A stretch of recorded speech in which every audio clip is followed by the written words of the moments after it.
Hi, welcome to the Mohua show. My name is Mohua Chinnappa and I am an author, entrepreneur and ex-housewife. This podcast is about everything from business to technology to arts to lifestyle, but done and spoken ईमानदारी से. Hi, in this episode we have with us Mahabano Mody Kotwal. Mahabano is a change maker, a savant in the theatre space. She's an award-winning theatre producer and director. When she began performing the Vagina Monologues in 2003, little did she know that it would go on to become a beacon of hope and change for many people. Today, she is a producer, director, and actor with over 60 theatre, film, and TV credits in India and in the international circuit too. Mahabano is the recipient of numerous awards, including the inaugural HER Award, the 2021 International Ladli Media Award, and the Karam Veer Puraskar. In 2007, Femina voted her one of the 50 most powerful women in India. She has been quoted as one of the most inspiring women in 101 Most Inspirational Women in the World. Mahabano brought the Vagina Monologues to India 19 years ago, and it is still running to full houses, which completely changed the theatrical and cultural landscape. Welcome, Mahabano, in today's episode. How did the shift from microbiology to theatre happen? What was the catalyst? The catalyst is, first of all, microbiology happened because when I got a scholarship to the New York acting school, my father wouldn't let me go there. He said, no good Parsi girl. I don't know what you meant by good Parsi girl. Does theatre. So I did microbiology. And then I did 2 more years of geology after completing microbiology.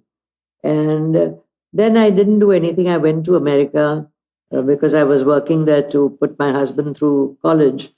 And I came back and nothing happened. And then in 1988, when my son came from America to India, because he was a junior freshman over there, he brought a script called Eden Creek written by one of his professors. And I had just undergone a major operation, and he found 5 women to do the other roles. And incidentally, those were monologues. The play was called Eden Creek. And it was a play about 5 women who lived in the same locality in America, but didn't know each other. They were not connected. The only connect was the Great American Depression. So he found 4 women and he couldn't find the 5th one. And he asked me, would you like to do it? So I said, yes, I would love to do it because theatre had always been my passion. And for me, that is history. So you also do a lot of work in this Make a Difference Foundation. So what prompted you to do this entire work and be the founder for this foundation? You see, the foundation happened because when Eve Ensler and Jane Fonda and Marissa Tomei came here and acted with us, and we raised lakhs of rupees for shelters for battered and abused women, something that I have continued to do till to date. And I always felt that, art can always promote a cause. I find very few people doing that over here. But abroad, it's always, somebody who's in the arts can influence people to do something.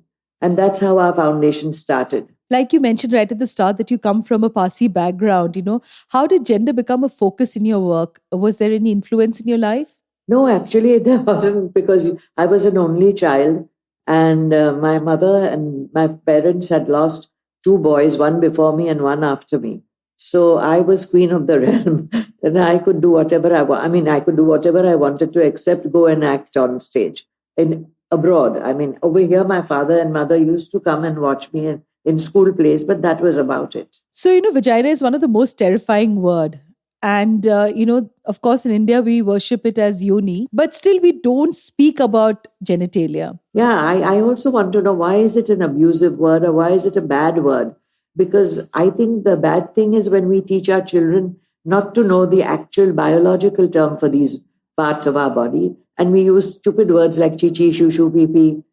That's stupid, my grandsons who are in America, ever since they were 3 and knew what, a penis was and what a vagina was, they would never use those silly words.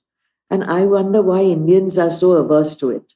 and why vagina, why Indians feel that vagina is a dirty word when creation itself emerges from there. So, what gave you the inspiration to bring Vagina Monologues to India, considering a country that is not open at all, to talking about female genitalia more than anything else? Well, my son saw the play in America and he sent me the book. And I said, are you crazy? I'll never be able to do the play here. Then when I went back to America, he gave me a ticket to see the play. And I sat there with 1,500 men and women laughing, clapping, crying all at the same time. And I was simply blown away. So I came out of the theater and I told my son, we have to do it. By little did I know that it would take me still 1.5 years to get the rights from Eve Ensler. We made a special trip to New York to meet her. And I can still remember the day when we met her in a little bakery opposite her office. And she wanted to know what our previous work was. And we had done some reasonably credible work, I had done a play in London with Prunella Scales and Richard Johnson. I had acted in a film for BBC in London. So she wanted to know all that. I'd done Shirley Valentine, which was a great play, which still runs sometimes. And once I got the rights from her, I had to go through a censor certificate procedure. I mean, it is ridiculous that in this day and age, theatre should have a censor certificate. But sometimes when things are meant to be, they just happen.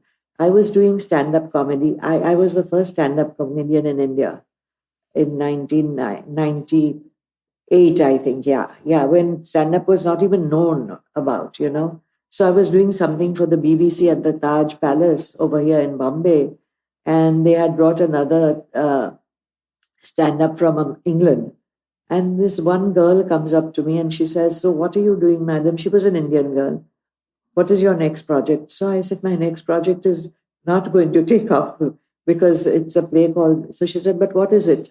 So I said, I have to get a censor certificate for the Vagina Monologues. So she said, why do you think you won't get it? I said, are you crazy? She said, I'm on the censor board. You give me the script. I'll have 5 people. Because out of the 500 or whatever odd membership they have for the censor certificate, 5 people have to read it and pass it. And she said, you give it to me. I will see what I can do. I will have 5 people read it. And she's a feminist herself. She's a wonderful Maharashtrian girl. And within 15 days, I got the censor certificate without a single deletion, which is very funny because I have a very funny story. I did the play called Art with 3 men. And the censor certificate man would phone me up and say, ye football aap nahi bol sakte hain. Ye football. And I said, what is this football? There is no football in it. And what he meant was the fuck word. So he had cancelled all the fuck words, in the script. So I thought that getting the Vagina Monologues passed was a coup in itself, without any deletions. That's how the play happened. I'm tempted to use the word folk. We can imagine in 2003, how did the audience react to a sex drama, because society was not open-minded. Mohua, it was wonderful from the word go. People like Alec Padamsi and all had told us, better keep a lawyer ready, better keep a van of policemen ready. And there was absolutely nothing. It just wowed the audience from day one. People were willing to pay 1,000 rupees for at that time, 250 rupee ticket. So it's been great. I mean, I've never experienced any kind of either political or social. I don't know today if I were to start the play. I don't know if I could do it. But now it's been running for 20 years. Thousands of people have seen it. So I guess we're okay. And I guess if you come up again with a show, again, it's going to run to a full house. I'm sure, because we're doing a show in Pune next weekend. How wonderful.